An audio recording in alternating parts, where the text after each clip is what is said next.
আজকের গল্পটি একেবারেই ব্যতিক্রমী একটি পাখি নিয়ে, যার গায়ের গন্ধই তার সবচেয়ে বড় পরিচয়। এই পাখির নাম ওয়ার্ডজিন।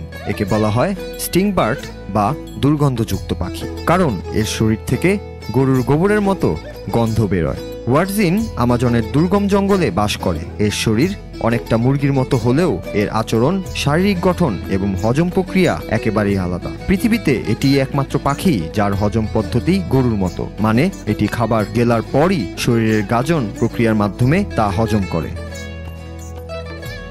এই গাজন থেকে মিথেন গ্যাস বের হয়, যা পাখিটি বারবার ঢেকুর দিয়ে বের করে দেয়, আর সেখান থেকে আসে তার বিখ্যাত দুর্গন্ধ। এই হজম প্রক্রিয়ার কারণে ওয়ার্ডজিনের শরীরে থাকা ক্রপ নামের অঙ্গটি অন্যান্য পাখির চেয়ে অনেক বড়, এমনকি এতটাই বড় যে এর জন্য পাখিটির উড়ার শক্তি কমে যায়। ফলে বড় হয়ে গেলে ওয়ার্ডজিন খুব বেশি একটা উঠতে পারে না, বরং গাছের ডালে ডালে লাফিয়ে চলাফেরা করে। মজার বিষয় হলো এর ছানাদের ডানায় আঁশযুক্ত নখ থাকে, যা দিয়ে তারা গাছে উঠতে পারে। এই পাখির গন্ধ এতটাই তীব্র যে শিকারীরাও অনেক সময় এর কাছ থেকে দূরে থাকে। তবে কিছু শিকারী, যেমন গ্রেট ব্ল্যাক হক বা টাইরা নামের বেজির মতো প্রাণী, তারা দুর্গন্ধ মেনে নিয়েও ওয়ার্ডজিনকে শিকার করে।